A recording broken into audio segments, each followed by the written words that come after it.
Tanto a aquellas personas que nos acompañáis de forma online, que me consta que se irán uniendo a medida que sus obligaciones del día de hoy les permitan, y también a los compañeros, a los colegas y colegas que estáis ahora mismo en la sesión, aquí en la Biblioteca María Moliner de Zaragoza. Buenas tardes, nos saluda Ana López de OAI, bueno, muchos colegas de otras universidades. En primer lugar voy a presentar a Paolo Granata, que es profesor titular de la Cátedra Marsa McLuhan de St. Michael College en la Universidad de Toronto, en Canadá, después de haber estado previamente 15 años en la Universidad de Bolonia, en Italia, donde desarrolla su carrera académica de investigación. Alimentado por la tradición centenaria de su alma mater, de McLuhan, los intereses de investigación y enseñanza del profesor Granata se encuadran dentro del área de estética, de la teoría del medio, la comunicación del patrimonio y la cultura visual. Es autor de múltiples ensayos y capítulos de libros publicados en varios idiomas, en inglés, italiano, francés y español. Tiene distintos libros como Ecología dei Media o Arte, Estética y Nuovi Media o Media Biblia. Su último trabajo es muy próximo a la introducción de la ecología de los medios. Desde el año 2015 a 2017 fue profesor invitado y curador de programas en el Centro McLuhan dentro de la Universidad de Toronto, y actualmente es coordinador del programa de estudio de libros y medios y curador de la serie McLuhan y presidente de la Toronto School Initiative y miembro de la Junta de la Asociación Internacional de Ecología para los Medios. Como estratega cultural y campeón del desarrollo urbano sostenible, tiene además como objetivo sensibilizar al público sobre el papel que deben desempeñar las universidades en el siglo XXI y proporcionar un entorno de cohesión social para crear condiciones de desarrollo humano sostenible y fortalecer la participación en la vida cultural. Además, comentar que el profesor Granata es un armonizador, un dinamizador de las sesiones, donde utiliza además del metaverso en sus clases, que tuvimos el placer de ver en directo allí en el Instituto Marsa McLuhan en Canadá, junto con la profesora Sara Osuna, cuando le visitamos en el mes de octubre pasado. Llega a realizar en cada proceso de aprendizaje pues una experiencia de ludificación, de gamificación, para divertir al tiempo que aprender. Entre otras cosas, pudimos allí pues ver su despacho, ver dónde enseñaba Marsa McLuhan y aprender pues del padre de la aldea global, en palabras de su discípulo Paolo Granata, que hoy tenemos el gusto de tener en este segundo seminario permanente de comunicación e información en tiempos de crisis, que codirigimos junto con la profesora Sara Osuna del Grupo SMEMIU de la UNED y la profesora Pilar Rivero de aquí de la Universidad de Zaragoza.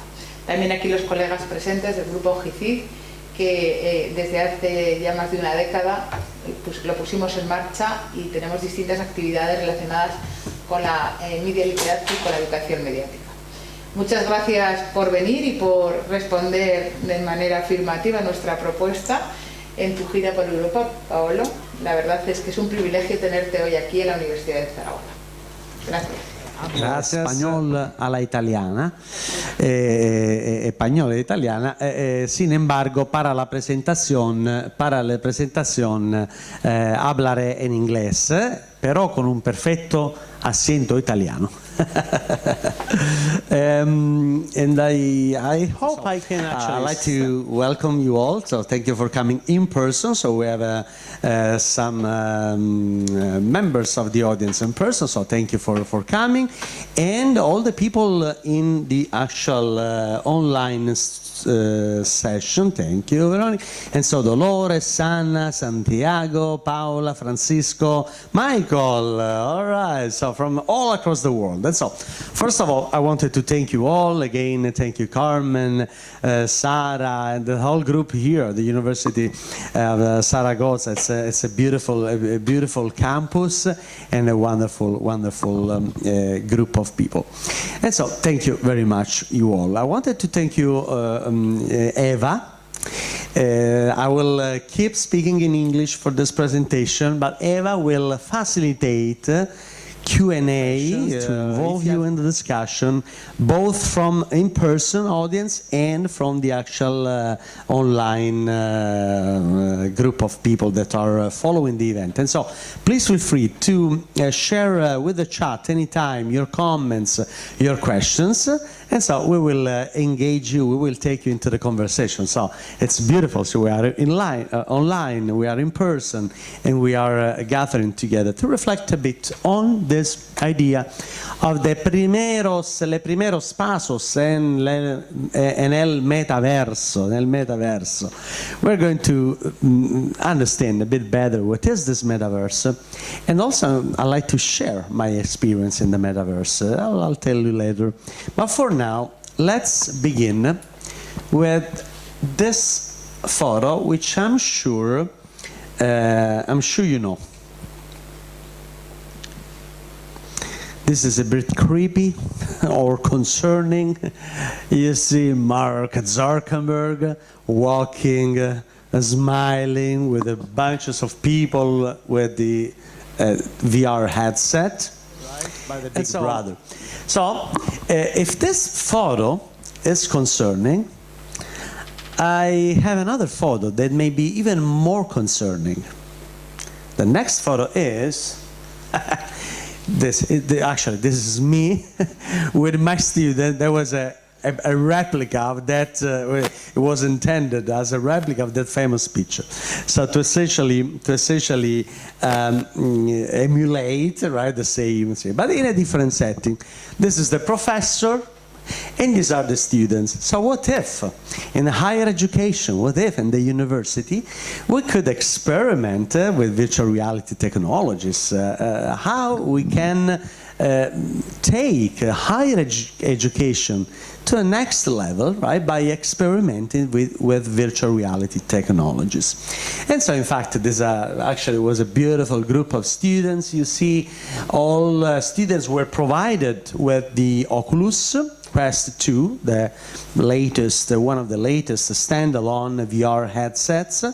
And this is, oh, thank you for lighting, it's much better. Yeah, and you see all students, we were still in kind of pandemic times, so you see we were wearing masks, but all students were able to experiment with the VR headset.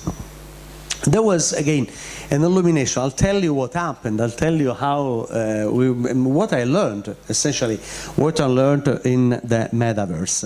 And I learned that, first of all, the metaverse, of course, is a Greek word. We know that meta means beyond, means next. What I like to point out is to not give any spiritual sense or transcendent meaning to the very word meta. Meta, even in the, again, Aristotle's works and writings, is simply the idea of even like metaphysics. It's just what's next. Right? No transcendent meaning. This is important because essentially I started wondering, okay, in a very practical sense, what's next virtual reality? What's next virtual reality? How can we better understand, right, this approach to VR, and then better understand what is the metaverse?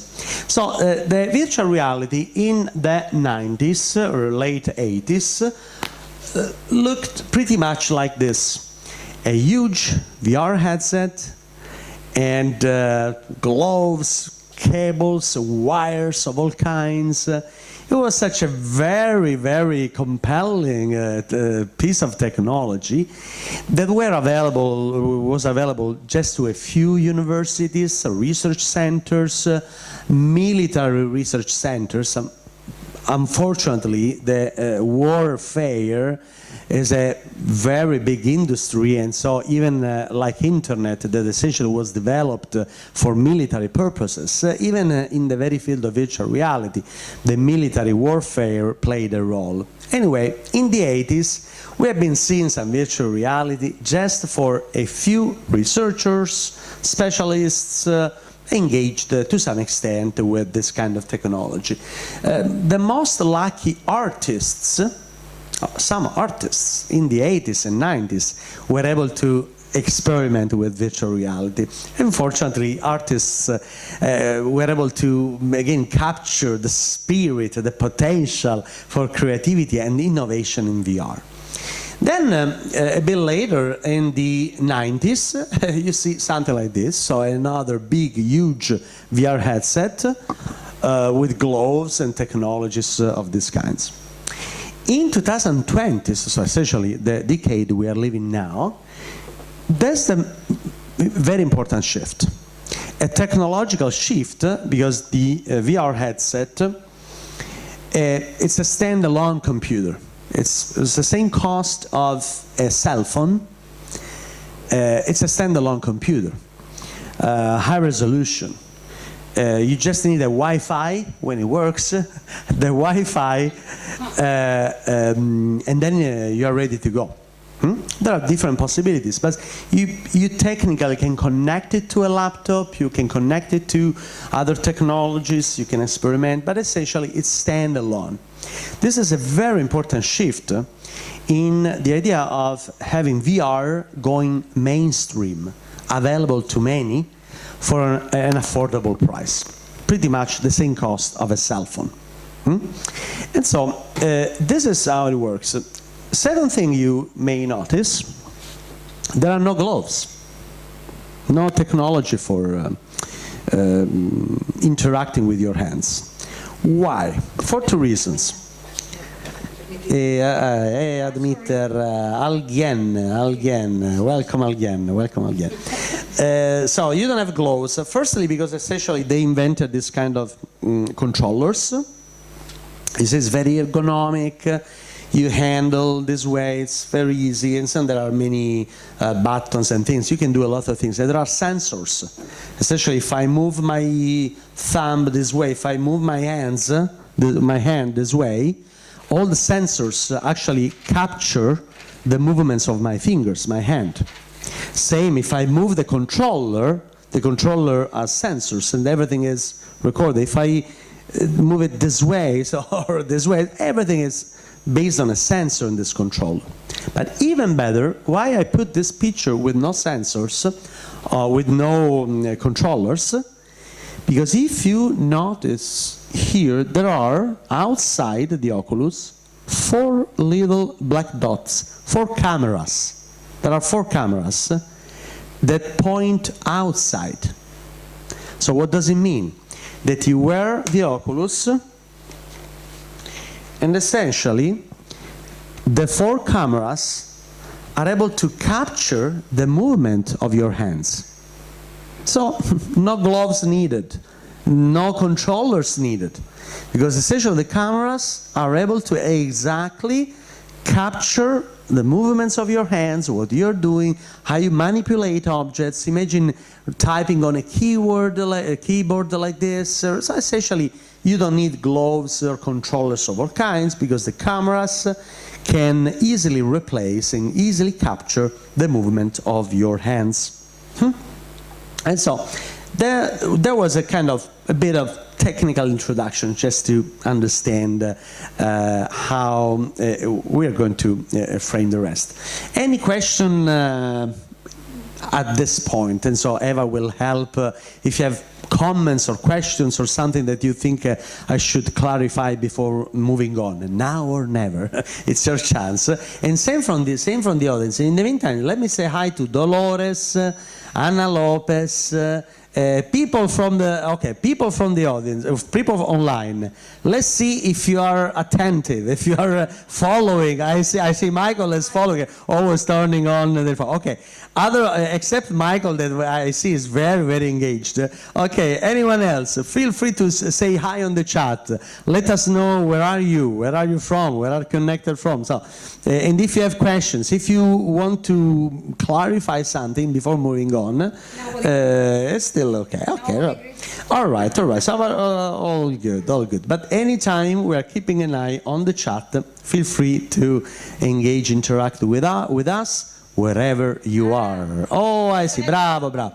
Ana Lopez from Pamplona and Michael, hola a todos. Gracias, gracias, gracias. And so, from our dear audience, any question that you think I should clarify before moving on? So, Paolo, maybe I can tell him just in case. Right, right. Como no va a haber, por si acaso, o sea, que no lo ha entendido, como no va a haber traducción consecutiva porque se hace muy pesado y él se explica bastante bien, se entiende bien, yo por si acaso pues aclaro que si hay alguna duda, que si hay algo que no habéis seguido bien, pues en ese caso pues intervengo y pues le preguntamos y él lo aclara. Pero los del chat también lo mismo, que como no vamos a tener traducción consecutiva porque se hace muy pesado, cualquier duda que tengáis pues la exponéis y yo si es necesario la traduzco. Esta mañana en efecto la hemos tenido, pero se hace largo la traducción consecutiva. Entonces, bueno, por hacer la sesión un poco más ágil e interesante. Sí, haz un poco de resumen si quieres de lo que acabas de decir. Vale, pues hasta este momento, ¿sí? Voy I will recap, no problem. All right, so wonderful. Again, any moment, any time, even privately, you can step in and engage with Eva for curiosity or questions. Wonderful. In the meantime, José Antonio from Romania, wonderful, and Dolores from Madrid, and then Paula from Zaragoza, and again Dolores, gracias. All right, wonderful, wonderful, wonderful. So, why this slide is important? So, what happened since the 90s till today, up to date? So, in these 30 years, the virtual reality as a new medium, as a new technology, let's say that the virtual reality is now unleashing the potential of the so-called metaverse. So the VR is turning into the metaverse. So we have this particular moment. After 30 years, technology, devices, internet, many other, let's say that the entire technological ecosystem allowed this technology to become mainstream. And this is not just a technological change. It's a change that has a great potential for what we do as educators or people that use media to communicate, to study, to better understand our reality. And so what happened is that the virtual reality that was mostly a solo experience is becoming metaverse. That is a social experience. This is a fundamental thing to understand. VR is a solo experience. In the 90s, you could dive into the sea, you could engage in yourself and take and go into the stars and to the moon, or doing marvelous things of all kinds, but as a solitary experience, a solo experience. Very nice, but a bit boring after all, because you are alone. Alone, even if it's a marvelous, immersive environment, it was a solo experience. Now we have the potential, that's why I put this slide, to experience virtual reality as a social experience. And that changes everything. Because we are social animals, we want to do things together. We learn better when we learn together. We engage ourselves in spontaneous human interaction with other people in this kind of setting and environment. So we need, right, to socialize. And the socializing is a highest impact. It's a social change. It's not just a technological possibility. It's a social change. This is, I think, a very important point to understand the shift from virtual reality to metaverse. That's why, even if metaverse is such a great buzzword, so all people now, oh, the metaverse, what the hell is the metaverse, right? So, and I will clarify. Nobody knows it, actually. However, it's important that the metaverse, the very use of the word metaverse, makes a lot of sense if we take it in this particular sense. So VR gets social. VR went finally social, mainstream, because again, the headsets are widely available. It's mainstream, it's social, and so now it's up to us to unleash the greatest potential, possibly avoiding some mistakes where we did with internet back in the 90s. Back in the 90s, internet became mainstream. Computers large available, modems, internet communications and things, it was large available, but we did some mistakes. We let a few private companies eventually take over and run the entire thing. And so that's why I feel now the same sense of responsibility, because we have a large technology, widely available, with a great potential, and it's up to us to build the metaverse we want to create, we want to live. And I'm optimist. I hope this generation does not make the same mistakes that my generation did. This is really my hope.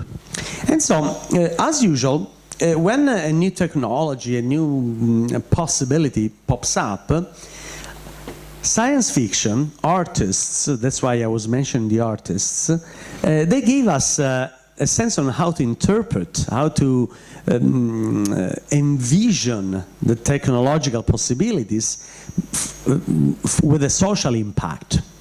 And in fact, the very word metaverse comes from a variety, a wider sensibility based on the cyberpunk science fiction, and in particularly from Snow Crash, Snow Crash by Neil Stephenson, that he envisioned this world hyper-connected, where people could use technologies to immerse themselves and create a space and share a space and engaging themselves with interactions, spontaneous human interactions with other human beings. So all these things that now we could theoretically build, because we reached the time, the technology, the infrastructures to build a metaverse, were to some extent envisioned by Neil Stephenson, by Snow Crash, by the very field of cyberpunk science fiction.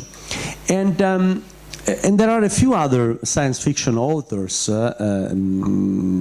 including the American-Canadian William Gibson, who actually coined the very term cyberspace for those familiar in the 90s, before actually the internet, the advent of internet as a mainstream medium.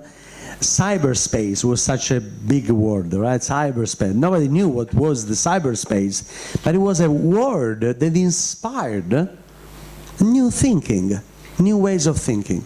That's why, again, I understand the concerns, because particularly Meta, Facebook, they want to monetize on the metaverse. That's why, again, on one end, of course, I share the concerns, but on the other end, I want to take advantage that the fact that the very word the metaverse has a potential to explore what's next in our internet. What's next in the way we engage with each other, we immerse ourselves in an information environment.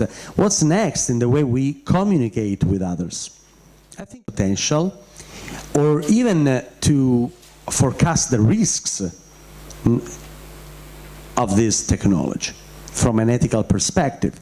So I want to balance risks and opportunities. I think, again, in the field of research, right, we should be open to and very attentive to understand the risks, but also to envision the potential.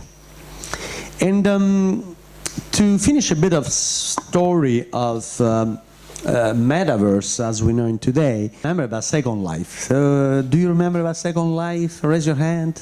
Have you ever tried? A bit, right? Second Life, when internet was already a thing, for building, for communication, for interaction. So you felt the sense of building a space. When I put my hands on internet, early 90s, and I started building my own websites, I really felt like a builder. I was able to build something. Maybe I just built a web page, but I was able to build it by my own. So so we are makers, we are builders. As humans, we like building stuff. We like creating things. That's why even creating a very simple HTML web page in the 90s seemed like a huge enterprise, a beautiful thing, because we were able to build. Same in Second Life. Or nowadays, with apps like Fortnite, Minecraft, and so on, why people are so engaged? Why those apps became so popular worldwide? For the same reason, I think. Because people love building stuff. We are makers, after all. And in the making, we put ourselves in, our knowledge, our intentions, our feelings. So building is not just a practical thing. It's something that is existential to the human nature. So building stuff is such an important component of the metaverse, which is already here, pioneered by these apps, in the way that we are critical builders. We really build critically what we do. And I take these buildings, such Fortnite, Minecraft, things that even not my kids, but essentially my kids could do. It's a way to really create, to unleash creativity. I take it very seriously. This is not just a game for kids that want to build stuff. It's an expression of our human capability to create our own world, to create the world we want to live in, or to create meaningful spaces that can create meaningful connections or meanings of all kinds. I think a very important point, not take these apps like Minecraft or Fortnite or whatever, just like a game. There is much more than a game. Audience in Italian, in English, in Spanish, any language, Eva will take your comments, okay? You have it already? ¿Avete domande? ¿Tenéis preguntas? ¿Tenés preguntas? No, bravo. Chiederti sul ruolo attivo o passivo di questo che stai parlando. Perfetto. Perché alla fine quando ho portato quelle... ¿Puedes dejarle el micrófono para los de Sì, no, ora io recupero quello che ha detto. Ruolo passivo, tu hai provato? Quando tu tipo gli occhiali, Right. senti come che non è tutto attività, no? Senti come... Sì, assolutamente. So, cos'è, right? Fortnite, in Minecraft, you are active, you build your own stuff, or you share what you build. This is fundamental. In other activities, and particularly in the gaming industry, in a video game, you are never passive. If you go to the movie theater, you watch a movie, you are like a passive. You receive a beautiful message. In a video game, you have to be active. You have to be engaged. You have to do your part. You complete a narrative that is given by default, but essentially you have to complete by yourself, right? This is a great potential that is already, of course, part of the game industry. Remember, the game industry is the biggest industry, entertainment industry in the world. 200, and is growing. So, very important. Firstly, why this particular example is meaningful for understanding the metaverse? Because this is not just a game, a video game, This is a multiplayer game. So while you are playing, you can meet with other people. While playing, you can actually play along with other people. You can play, interact, engage with other people. And this is the future. There are some technical constraints that now video game companies are facing in order to allow such a huge participatory multiplayer games. But that's a great potential. Thank you, Carmen. So you can even actually better see the slides now, and myself on the slides too. But it's multiplayer. So we like playing. Playing is active, proactive, like Jose was referring to. Playing is a spontaneous activity. We like it. We engage it. It's a huge industry, because you need money in order to experiment on the future of our technological world, including the future of our education. So the game industry is a focal point to better understand what is the potential, the possible future of the metaverse.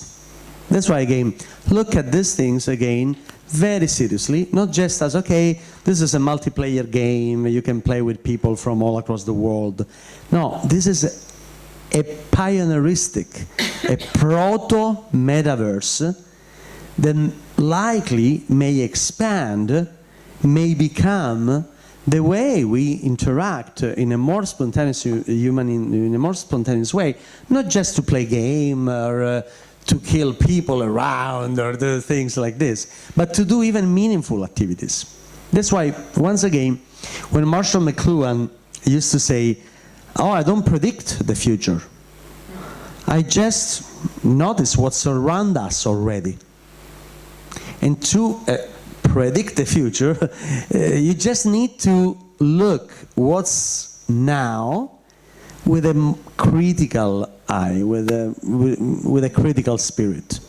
And also understanding, okay, this is now, but what's the potential of this now in a short, mid, or long term?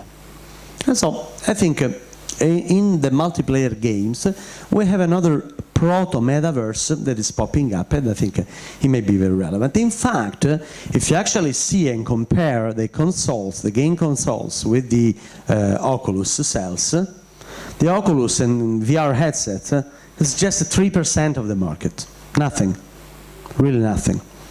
It's still something becoming, but almost nothing. Or this is even more meaningful. This is an entire evolution of video game consoles of all kinds, from Pong. Have you ever played Pong? Pong, the basic Pong, right? From Pong and 1962 arcade and so on, till, well, this is 2020, not really updated. Look VR, nothing, still nothing. But the potential is here. The potential is here. That's why there is no such a thing as the metaverse. So there is no metaverse. I'm sorry to disappoint you. The metaverse is still developing. It's a big buzzword. We know that this guy on my back, look, it's very good. He didn't even know what it is. Look, he said, it's a little tough because it doesn't fully exist yet. So they are launching something that doesn't not exist yet. And to some extent, I agree. Of course, again, companies like Meta, Microsoft are trying to build their own metaverse. Critics or scholars like us are very concerned, and we hope that nobody will be able to build one metaverse. We hope that the metaverse will be multiverse, will be a diverse space, cohabited, where people can coexist, like internet. You can, on internet, you find private, public websites. You can access with your browser, with your computer, with your cell phone. So to some extent, it's a different architecture. So we hope that the metaverse will have the same openness that to some extent internet has, even if, again, internet has been taken over by the huge tech giants like Microsoft, Apple, Facebook, and so on, social media, and so on. However, there is a potential for building a diverse metaverse. And because, again, otherwise it's just one thing, one huge company, imagine, such a boring thing, one huge company selling Halloween clothes like this, actually, because they want to monetize on this. So in the Meta platform, you can choose your avatar, you can dress it up, and of course you pay for the dress, for the clothes. So you see how they want to monetize. And then another aspect of monetization is cryptocurrencies, NFTs, integrations of all kinds, and so on. This is an attempt. Fortunately, the attempt is not currently successful. And I hope that because this attempt to take over the metaverse, the Meta, Facebook, takes over everything, and so all people in the world will go to Facebook metaverse. Instead of this vision, I like to build a different vision. I like to build something different. I'll tell you what happened when the metaverse got mainstream. When metaverse get mainstream, people started using, and so this is what happens.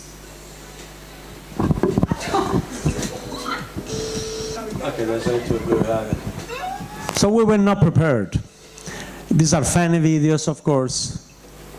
All right, crashing stuff. All right. So we were not ready. Also because, again, the metaverse does not exist yet. There is no such a thing as the metaverse.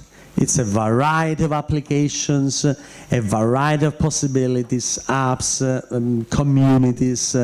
It's really a diverse thing. And why I enjoy myself watching people punching other people's out, not just to mock them, but we need to be literated. That's the point. So for any technology, we should understand it. We should use it even in a safe way.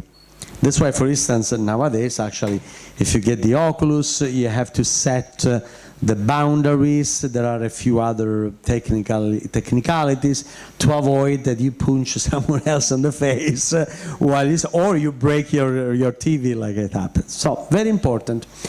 Be literated. Be literated. So the idea of a metaverse literacy, AI, virtual reality literacy, to understand the technology before, of course, taking some actions. How did I get into the virtual reality? It was the pandemic times. So essentially, I always thought this is the University of Bologna, a representation of the University of Bologna in the medieval times. I always loved this picture because essentially for centuries, university education didn't change at all. You always had, since the beginning, a professor talking, students, the good students in the first row, very attentive, and then, you know, on the last row, two students whispering, and actually one student here taking a nap. So, and the teaching assistant here, you see, always looking at the professor. So, for centuries, university, higher education didn't change. We still have the same classroom, by the way. It took a global pandemic to finally go from here to here.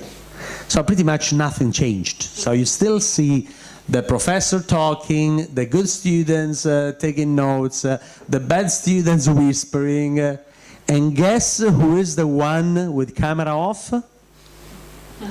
The one taking a nap. Here it is, here it is.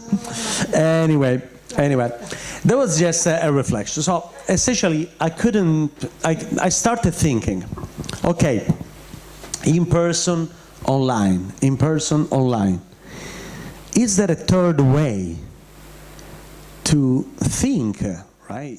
But I wanted to find something else. That's why I found that the integration, that the convergence between in-person and online may be the metaverse, the virtual reality. In virtual reality, in a metaverse setting, you find a spontaneous human interaction. You can interact with other people, engage with them, engage in experiential learning, learning by doing things. Monotasking, because when you are wearing an Oculus, you cannot check your cell phone or notifications or computers, emails, or watching Netflix in the meantime. So multitasking was a big problem during the pandemic times in online learning, because people were doing many other things, like you are doing now. Where are they? My sister, as you know, is a judge. She's a judge, and she uses the hammer. So there are symbolical uses of tools of all kinds. But what's important is that if you have a tool, if you have a new technology, if there's Anna always trying to it's like, but put it under the water, put it under the water.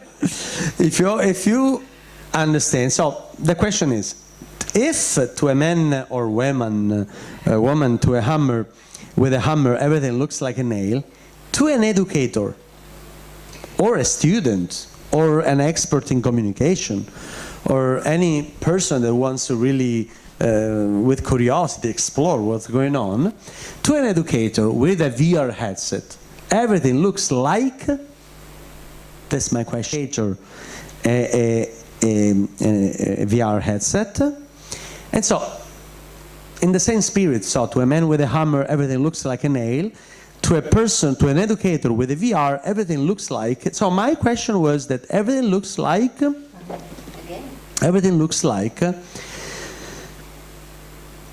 context-based. What I learned, because I've been offering an entire course in virtual reality, so all classes took place in VR. All students received the Oculus at their place, and so every class students connected in these VR worlds. And so what I learned that as an educator, my role was to be an experience maker. I was in charge to build the experience I had in mind, to provide students with a platform, an opportunity to experience something new.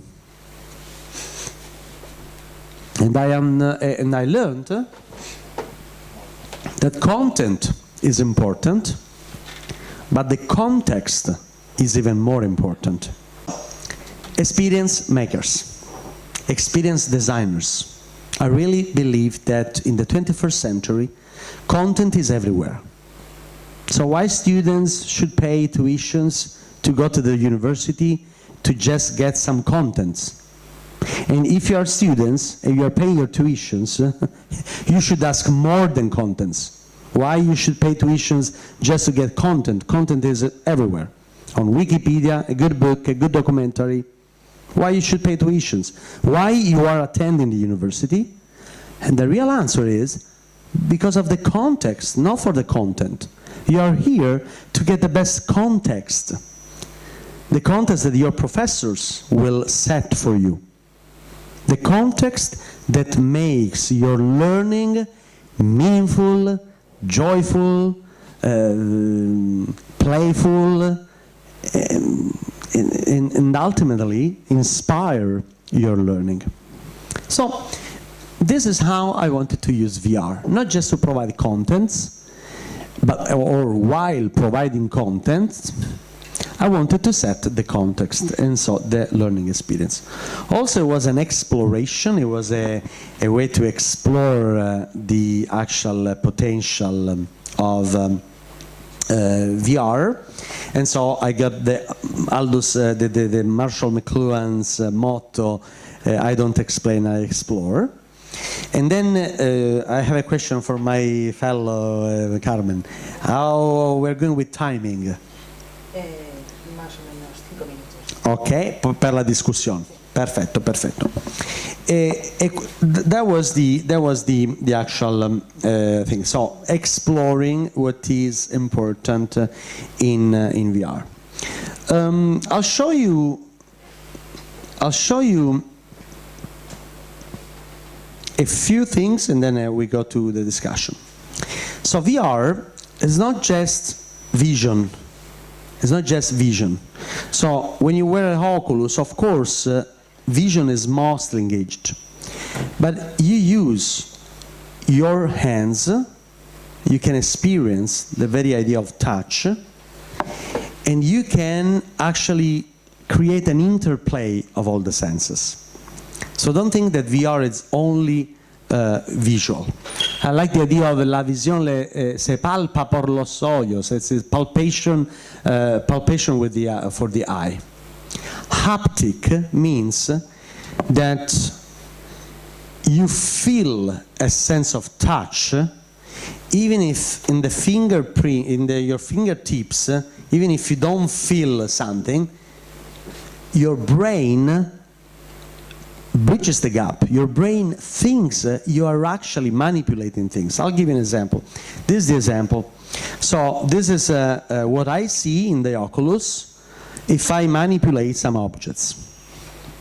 You see, I see my hand taking an object, putting it down, throwing it away, okay?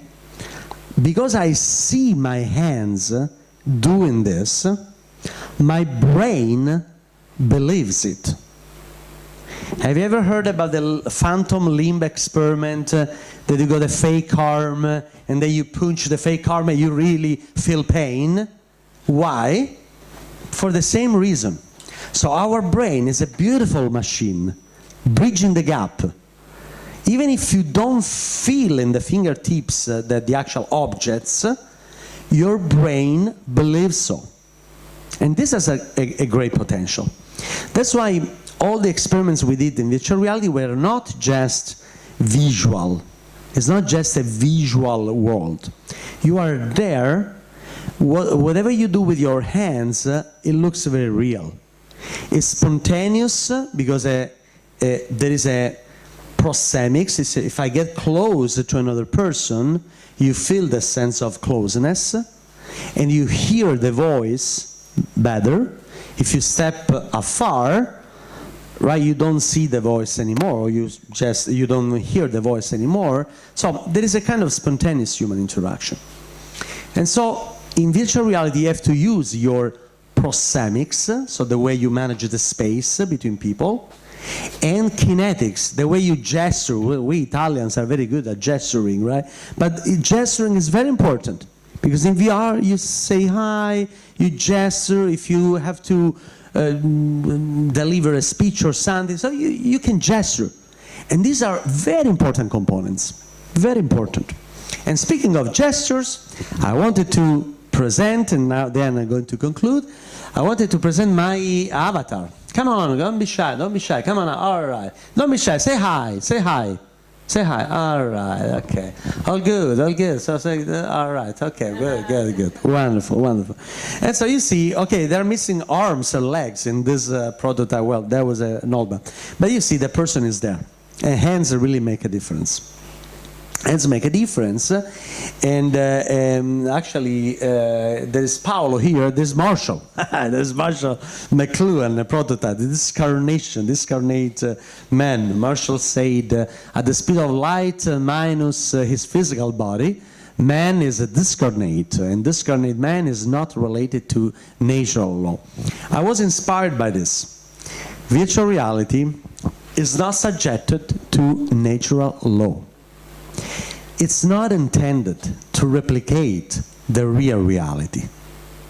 The real reality is so beautiful, any replica will be always worse than the original. Why we should replicate the real reality? In teaching in VR, why we should replicate a boring classroom like this? Why?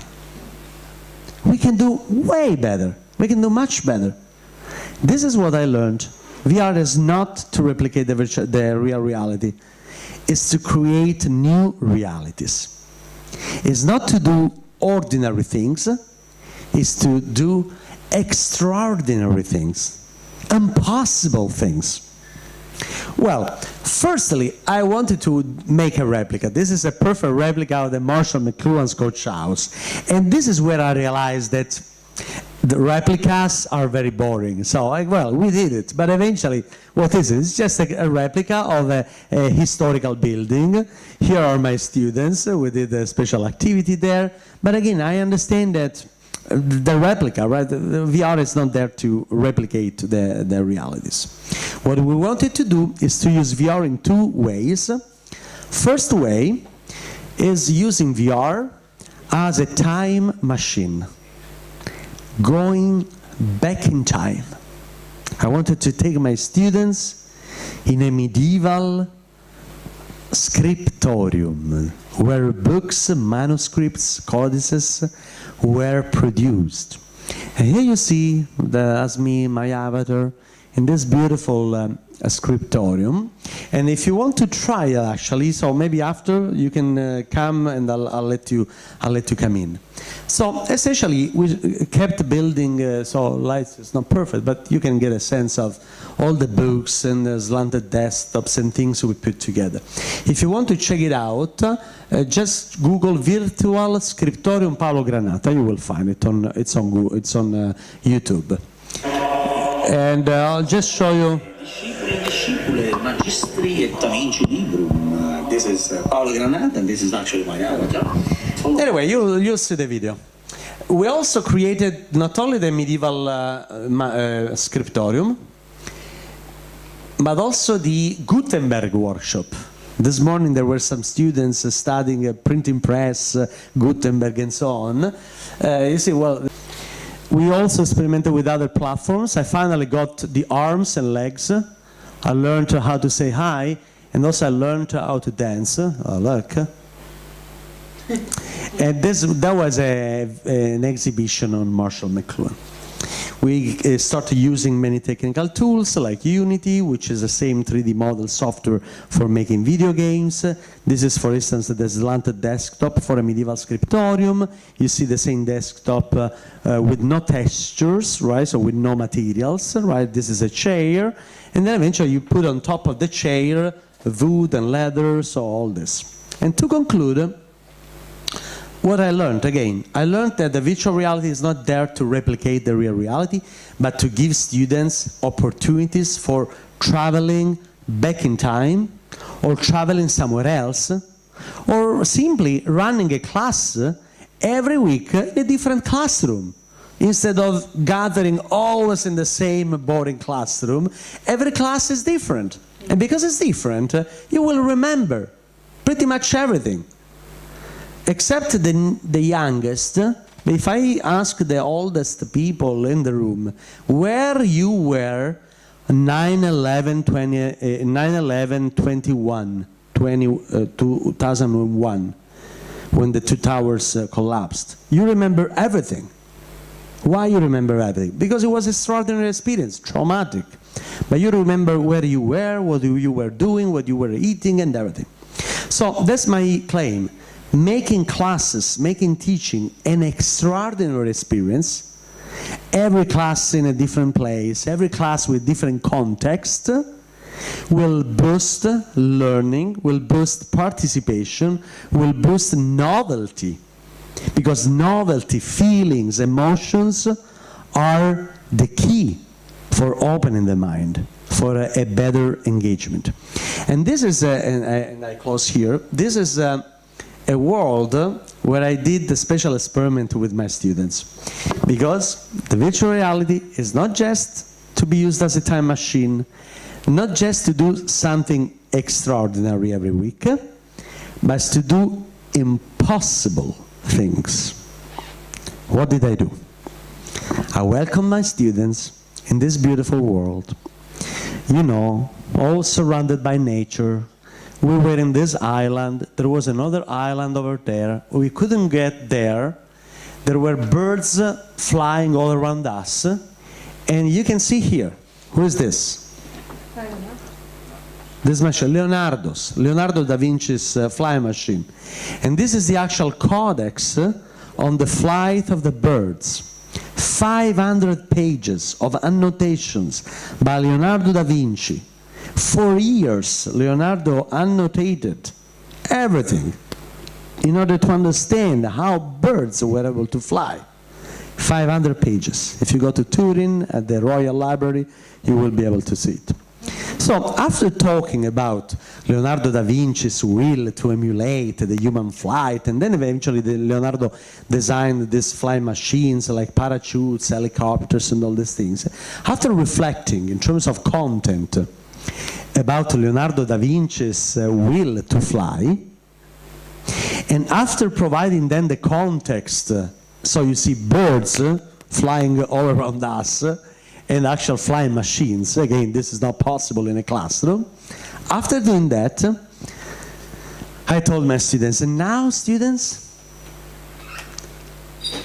I teach you how to fly. I gave them a technical trick, but imagine the moment.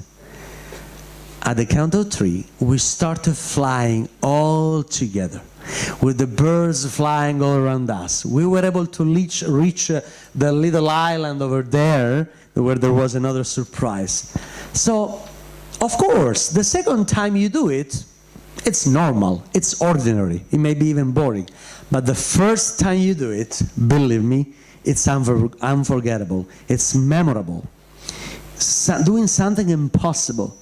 And I believe that my students will remember Leonardo da Vinci's codex on the flight of the birds, not only because of my capacity of explaining and so on, not because the content I provided them with. I think my students will remember the experience of the Leonardo da Vinci's flight because they were able to fly. And this is my invitation.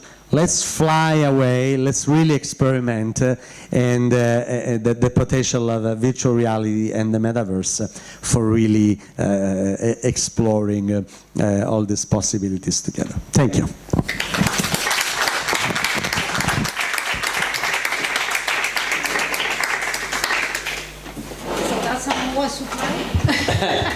¿Alguna curiosidad? ¿Alguna pregunta? ¿Se ve bien o lo ponemos...? Vale, vamos a ver si... Guarda la chat, vedremo la chat. Sì, vamos a ver se vi vergognate potete anche voi chattare. Sì. Se non volete alzare la mano, fate la chat. Ana López Jiménez nos dice: The use of metaverse, even if it's not yet one as is under construction, is clear for education. But how we can use it in mass media, in the news? Very good question. Yeah. Shall I take it? Do you have any comments? My fellow, so first, Eva, would you like to maybe in Spanish, not summarize, but just facilitate, will invite if there are questions or your take, Eva, to stimulate conversation. Lo que le gustaría es generar un poquito de debate, unas preguntas, así que necesitáis que haga como un resumen así. Yo creo que no. No, ¿verdad? Porque se lo ha entendido perfectamente. ¿Tenéis alguna pregunta? Sí. Yo puse las preguntas en el sitio, pero ¿quieres que se vea, que os lo vea a vosotros? No, bueno, no sé. Más que nada, sobre todo, que vean las preguntas. No. Pero ahora...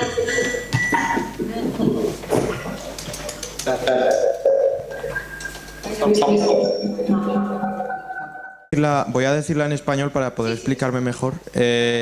Cuando hemos hablado del tema de la ropa en el metaverso, me ha venido a la cabeza el tema de cuando yo quiero comprarme, por ejemplo, tengo un videojuego y necesito comprar una parte o una camisa o un coche, y digo, no me voy a gastar ropa, o sea, dinero en un videojuego.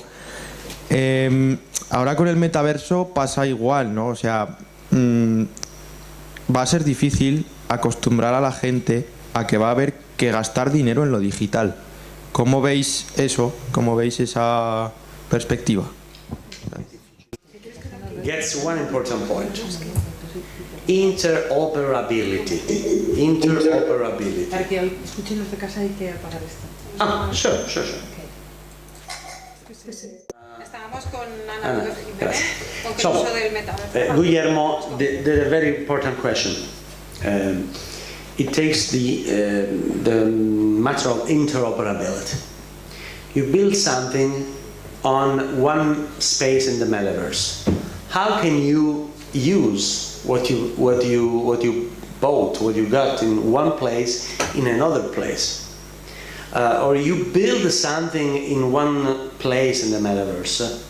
How can you bring something you built to another place? For instance, because avatars are so important, remember my students spending a lot of time in dressing up their avatars, curating their image online. And avatars and clothing and fashion is a huge topic in the metaverse, because people want to really choose how to dress in the metaverse. And so we don't have currently the capacity for interoperability. So if you got a nice sweater in one place in the metaverse, you cannot carry on the same sweater in another website, in another metaverse site. Okay? And many companies, including Facebook, they are trying to take over. So they want, okay, all people in the metaverse will buy virtual clothes from us. And again, this is almost impossible. So of course they want to attempt to monetize this fashion way. But nobody will be able to really take over the entire market of avatars or clothes and so on. That's why other companies or foundations like the Mozilla Foundation, you know, the Firefox browser, right? It's a non-for-profit organization to really build open, inclusive, accessible internet. So other organizations are trying to create ways where, okay, you designed something nice, you want to sell it, that's okay, you can get some money. But then whoever buys your stuff can use it in another place, can carry it on, can again, interoperability. And technically there are a few possible solutions, but the market, particularly Meta, is so aggressive nowadays that they don't want to essentially agree to open standards in the same way it happened in the 90s with internet. Why internet spread? Not just because of the networks and so on, not just because of the HTML or World Wide Web, but because the browsers were interoperable. The same website could be used in different browsers. There were protocols. There was a global agency to build the internet as we know it today. Nowadays, there is no global agency, there is no global efforts to create common protocols for everyone. There are only private companies that hope to conquer 100% of the market. Okay? So this is again a very important question.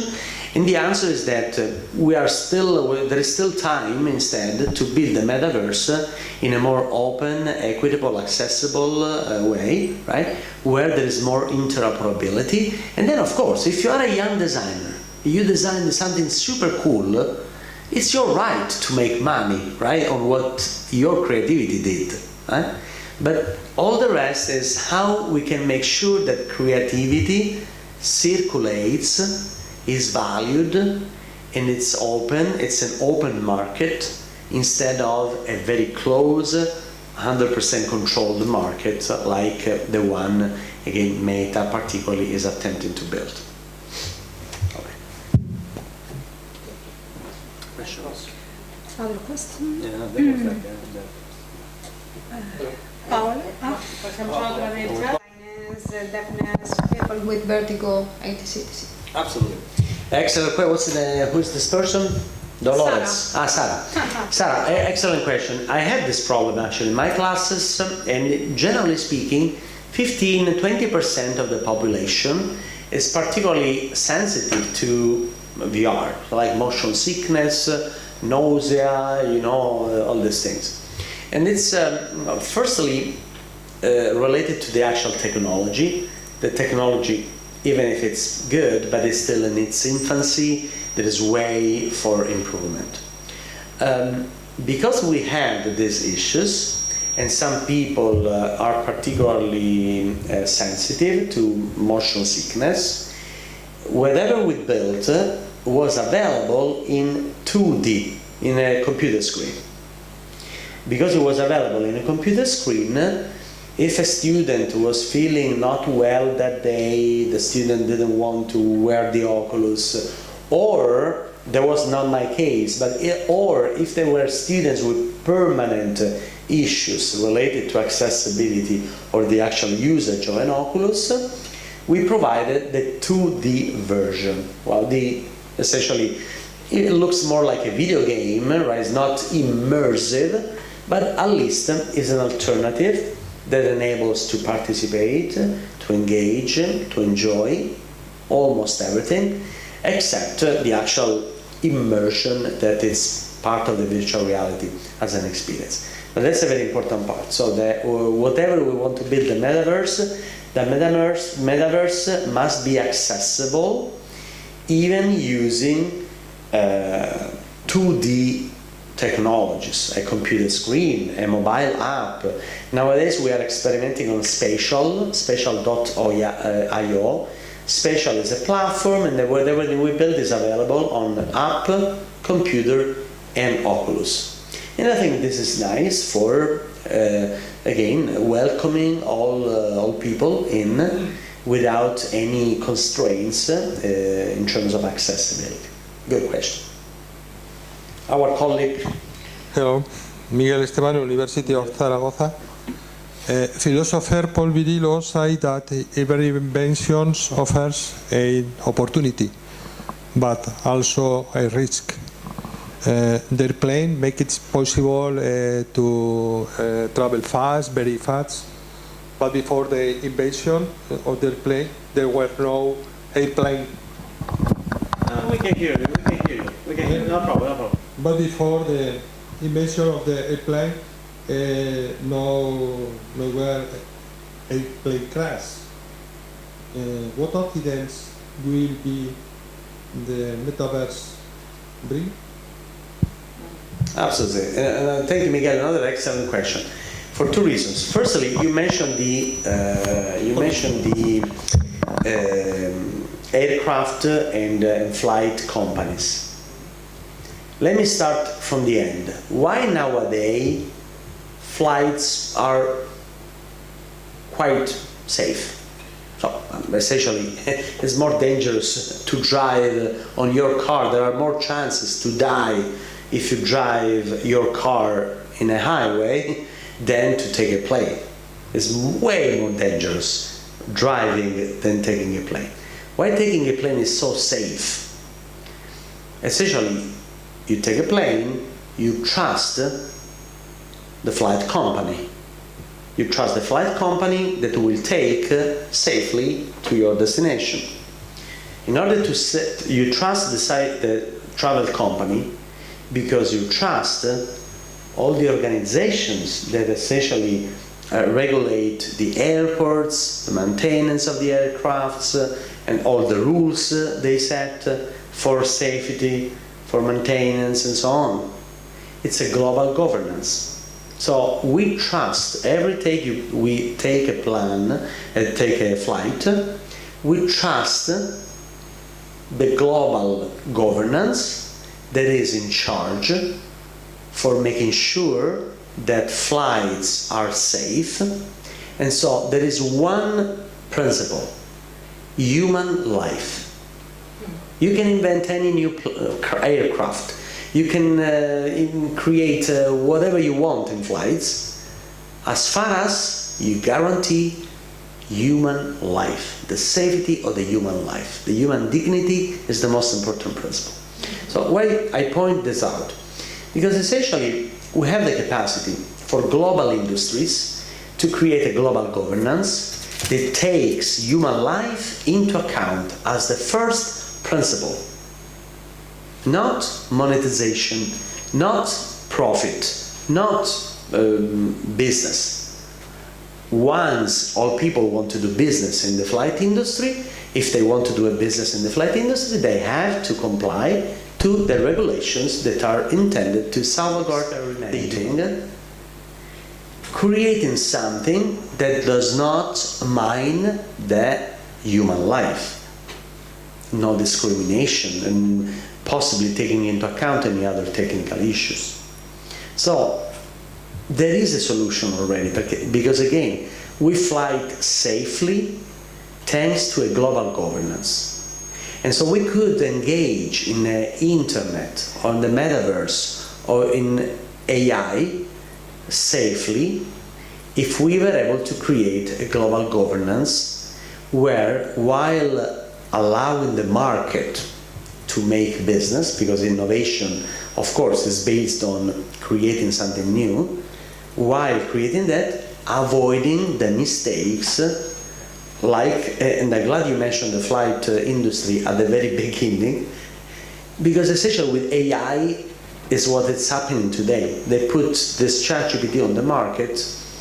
Of course, ChatGPT maybe is not like a plane crashing, but there may be lots of serious implications, right?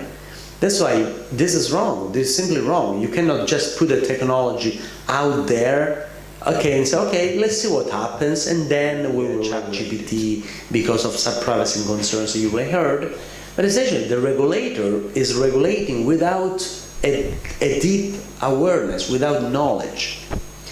I'm confident that, again, the role of universities and science and centers, research centers of all kinds, is to understand the technology in order to raise awareness and possibly help the regulators to...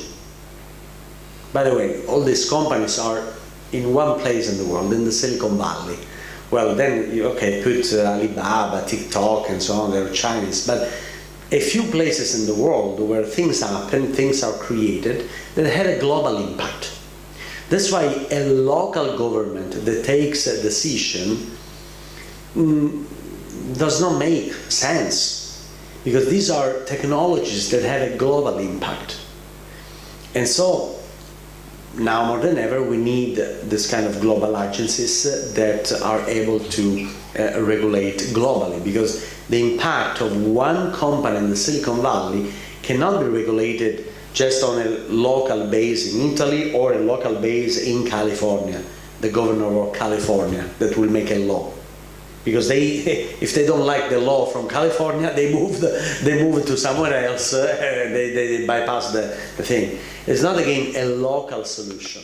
The agency is exactly, it's regulated by essentially almost 200 governments of all the world that agreed in making international rules, and so all the states that agree to those rules can make a plane flight from one place to another.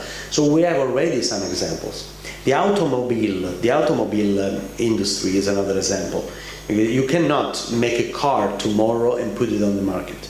You have to comply to your country's rules, European rules, and international rules. Your car must be safe, must have the brakes, possibly 4 tires, and all these things. You cannot create something that does not comply all these international rules. So we have in different industries already achieved great results. For instance, the car industry has 2 more important goals. First, human safety.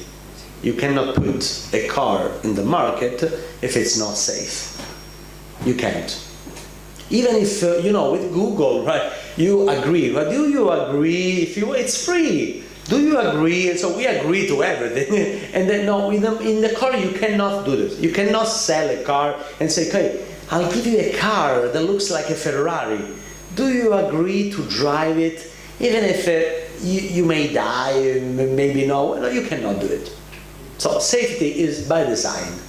Even if the customer would agree to buy a car which is not safe, they don't like creating technologies that have a low impact in the environment. Same with technology, because ChatGPT, anytime you do a research on ChatGPT or Google, anytime we do this, we pollute the world. So it's electric power that is consumed. It's a lot of CO2. It's a lot of pollution that happens anytime we open internet. Anytime. And imagine multiply this by billions of people. So that's why, again, in some industries, eventually we agreed that respecting the environment and respecting the human life are the most important principles for the free market.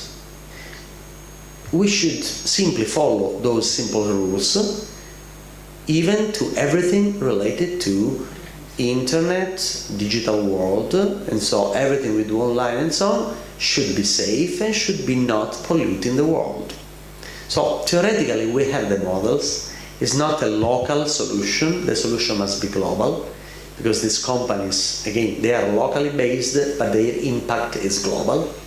And it's a chance for our human family to reach agreements and regulations that are widely acceptable based on the principle of respecting the human life. Again, we have already examples. We have already good practices. We should follow those good practices to build a digital world that is more safe and more open.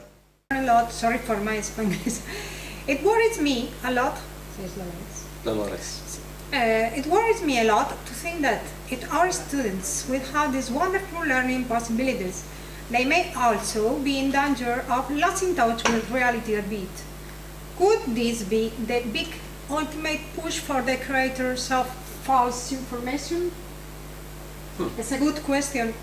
May I add one thing? Sure. Okay.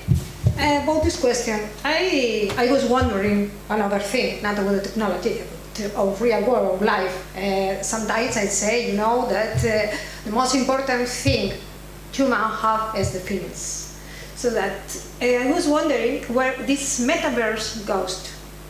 I mean, when it can take us in psychological life, is there a danger or let's say temptation to live two lives or living twice? Okay, what happens when is there a real world that I don't like, but is there another metaverse world where my avatar has success?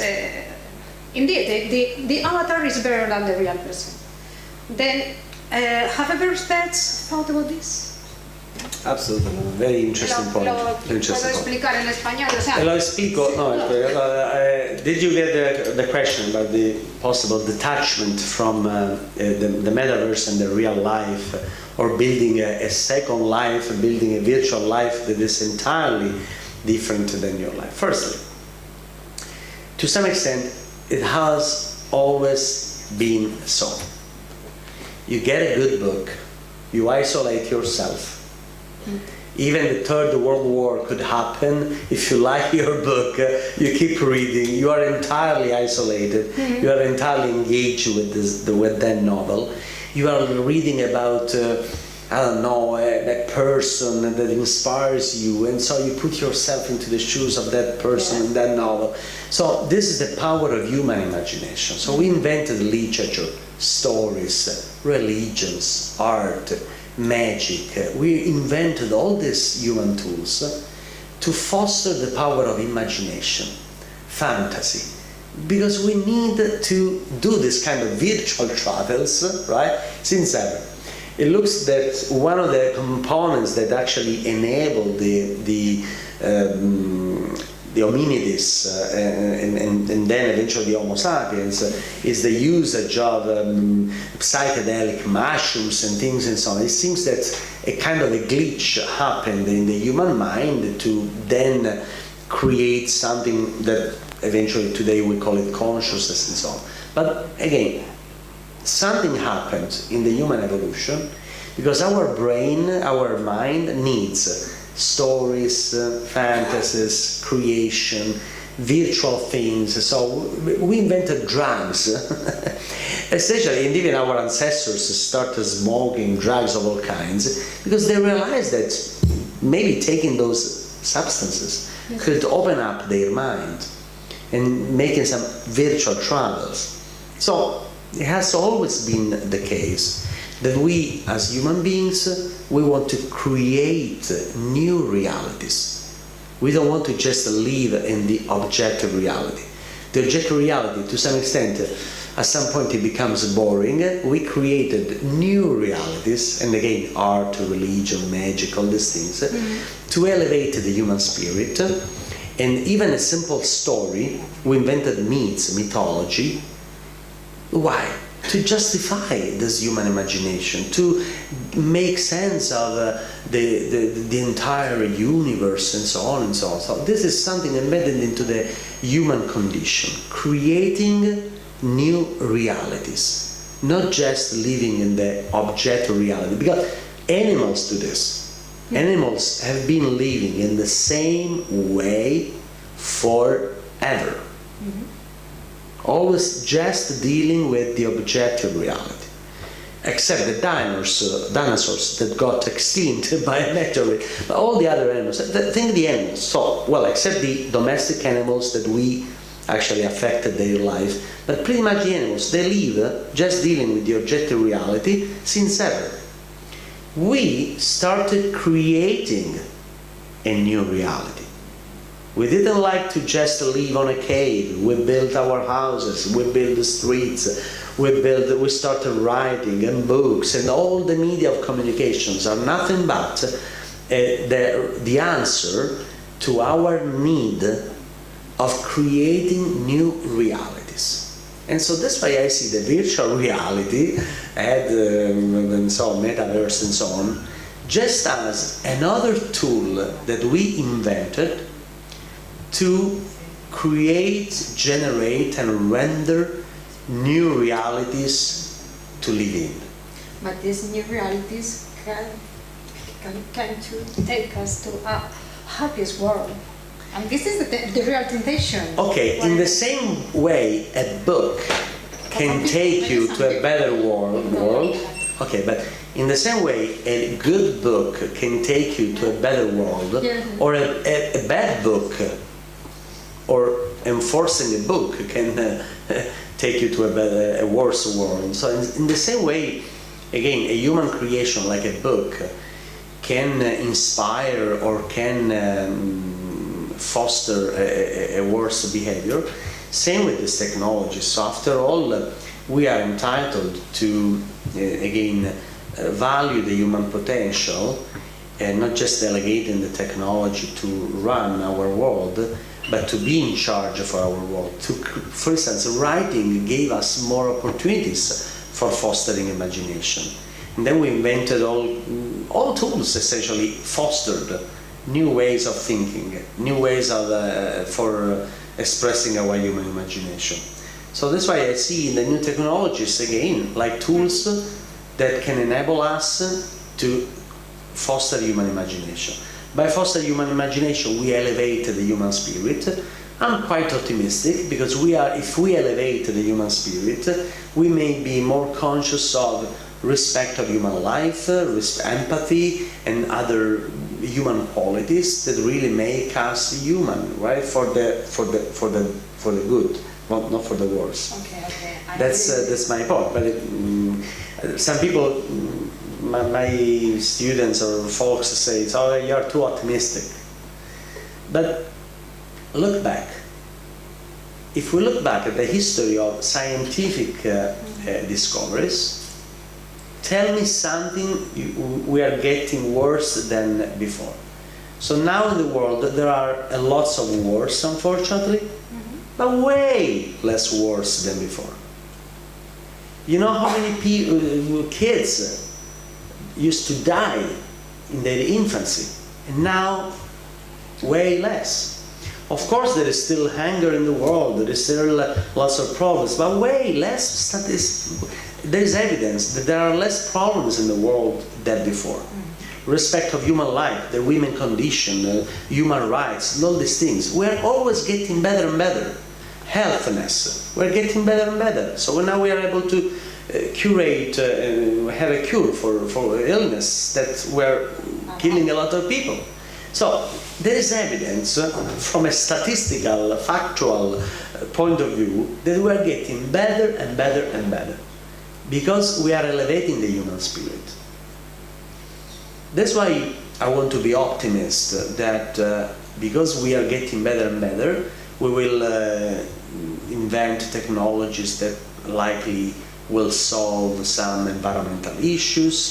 Of course, we need to take decisions. So this is not magic. It's not someone else doing that. It's in charge to us. Again, if we look back, we are always improving the human condition. So why we should be pessimistic? No pessimism. I agree with you in your optimism, obviously, and agree God wins ever in the history. That's true. But yes, it's the difference between a book. You say when you enjoy a book, you are in this history of the book, in this history of the book. But the difference with the metaverse, I think, is that you don't take the reality of the metaverse. You deep in the metaverse. One of the metaverse is different. But it's a bit like it's happening even nowadays with social media.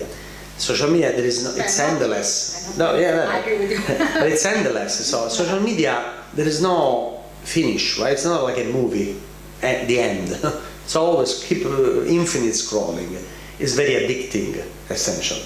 So the way these platforms are built is to create addiction. And same with the streaming platforms. You finish an episode and then you have 5 seconds to start the next one. And so this is a way to create a kind of addiction. Imagine like reading a book. It's at the end of the book. Okay, you may, because you read this book, you may like this other book. That will be fantastic. But essentially, the problem here is the business model. Business models created by design to create addiction. And so to monetize presence, to monetize attention, and so to monetize presence means selling more advertising, more data, and so on and so on. So that, I totally agree with you. That will be a big problem because even the metaverse, if well built, may be taken over, and so platforms in the metaverse may be very addictive. You never want to stop it. You are addicted, you want to more and more and more, and you wear an Oculus, you never take it out because you feel like on the cell phone, our kids staying hours, spending hours and hours around. So the real problem here is not metaverse or technology and so on, it's a cultural problem. It's the business model that is essentially designed to create addiction. It's like on the cigarettes. So nowadays they put cigarettes kills, right? So the smoking kill and all these things. Of course, people keep smoking even if it's written that it kills people, but at least it's written on the package. And at least you do not promote, oh, still, yeah, you have to smoke, so let's smoke. Okay. So it's a cultural habit in the understanding this is a dangerous thing that should not be done. And at least, again, you don't have schools, institutions, governments promoting smoking, right? Which is, there is evidence that is dangerous to the human health. Again, pretty much in the same way. So if there are business models that are by design intended to create addiction, it should be identified and flagged, and regulations likely able to address the fact that if this is addictive, if there is evidence that this technology is addictive, we create regulations, and if you want to put it on the market, you have to comply with these regulations. Otherwise, you cannot sell this product. Not just in one country, everywhere in the world, global governments. So, but I totally agree with you. the metaverse has a great same dangerous potential of social media in creating addiction. Definitely. That is marvelous for me. One of my dreams would be to be in the Industrial Revolution and to sit inside of it, of the crack of the 1929, for instance. One, I think, final question. At some point we should. In my case, it is not a question, it is an observation. When I have seen the old photos of the University of Bologna, there were only men. Sí, lo has dicho además, perdona. Yes, No, I think. So there was a woman, but I think, in my opinion. no, it's true. Of course, there were more. It is can be the yes the origin of the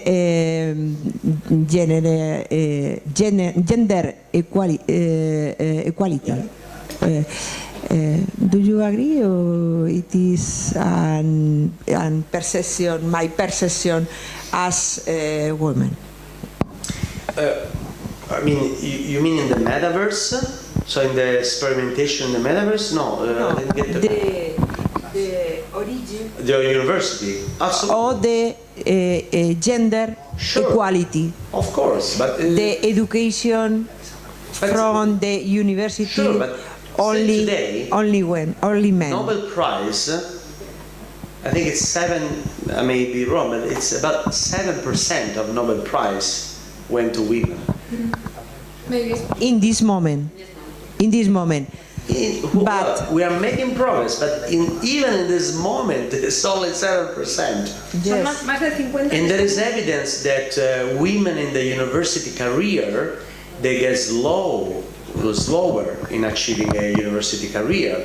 There is evidence that based on the same skills in some countries, men get a higher stipend in the university.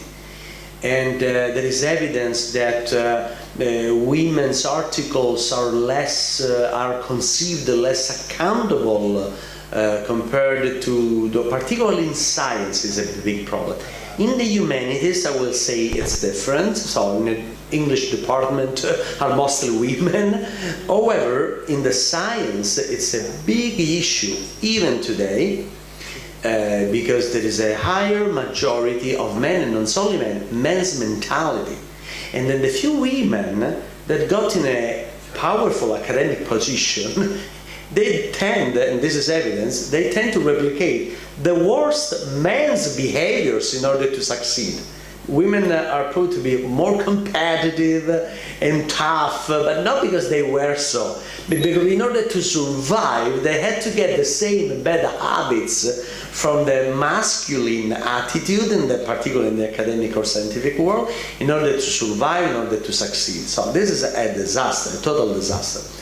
Two things are important. Of course, one may say, okay, the bottom-up approach, okay, we can change things from bottom up, okay, yeah, we women can change the world, or maybe we men, we help women to change the world. The bottom-up approach in some fields does not work. We need a top-down approach, a regulation. In Canada, for instance, by law, by design, university started appointing deans, directors, presidents, only women, only black, only minorities, by design, by rules. That's all. It's not just a good idea. No, it's a rule. In the top down means that some big cultural changes must be enforced by good regulators. And so, speaking of the balance, the gender balance, gender equalities in the academia, in science, and so on, again, in the humanities, there's less of a problem. In the hard sciences, it's still a huge problem. Nobel Prize, still a big problem. Many other fields and many other countries. Some countries are doing better. Canada is doing very well in many fields. There is evidence on and more gender equity. Again, sometimes by culture, bottom up, but most of the times top down by regulation. So Canada is doing very well. Italy, it's a disaster. Europe is still way behind, and so on. In the medieval times, in the Renaissance times, of course, women had less access to education, not to speak to professorships and so on. But again, we don't have philosophers, women philosophers, scientists. Marie Curie, I think, again, was the only. There's a famous. There are 40 people who are considered the most intelligent, mostly Nobel Prize, and so there's a famous picture with Einstein and things. And so anyway, there was only Marie Curie out of 40 men, right? So, of course, now we live in different times, but again, don't believe that just the bottom-up approach will change things, or culture will change things. Culture changes because the regulations, so because we need forces, right? Eva, you wanted to say hi? Sorry. I have a short question. Sure. Turn on the mic. Go forward, you go straight forward. By activating the flight, you move forward where you are looking. And so if you move forward and look up, you go up. And then if you want to go down, you just look down, and so far and so on. It's very interesting. So that the way essentially Unity, all these softwares are created, essentially they replicate all the laws of physics. Lighting, space, interactions, it's all based on the laws of physics. So if you build a ball, the law of physics, the law of gravity tells us that the ball will drop down if you leave it. But then another law of physics, there is a bouncing effect, and so it will go up again, and then down, and then up, and then down. So why the ball does like this? Because of the laws of physics, right? And eventually it will stop, and eventually it will roll, and so far and so on. So in virtual reality, so the softwares actually employed for virtual reality, they all follow strictly all the laws of physics. Because again, if you want to make it something realistic, the ball must act exactly as a real ball, right? And same the light. So if you put the light, you have shadows and things that make everything realistic. However, because it's always based on the laws of physics, you can actually even trick those laws. So if you give them, the computer, the command to not being subjected to the law of gravity, you can fly, you can do other things. This is wonderful in terms of creativity, because the more you understand the laws of physics, the better you can even overcome, subvert the law of physics and create impossible things that stimulates imagination, stimulate creativity, possibilities, art. Imagine for medical issues. Lots of people that are for medical problems are not able to undertake some kind of activities in virtual reality for training. There are tons of possibilities and so on and so on. That's why it constrains the laws of physics. Also, for instance, speaking of flights, the actual pilots, they learn how to fly, fortunately, not only in real life. Fortunately, the pilots learn how to fly an aircraft using the simulators, including VR. Imagine, well, how many times they crashed an airplane in the simulator. And fortunately, it was a simulator, not a real plane, right? So that's the real point. Essentially, it's nice to fly because we were able to understand the laws of physics, and based on this understanding, trying something different, like flying, or avoiding real issues because we could simulate what happens if.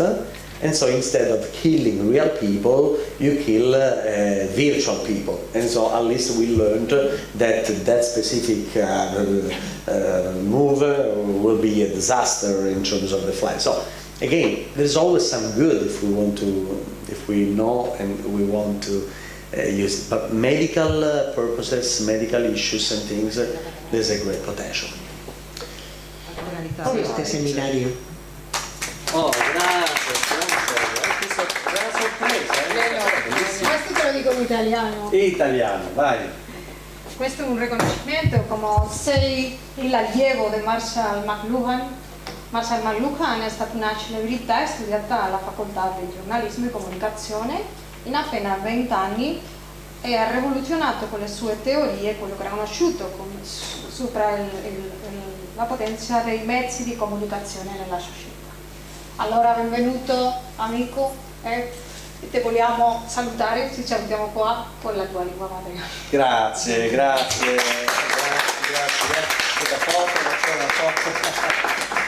Carmen, grazie. Sara. Sara. Grazie.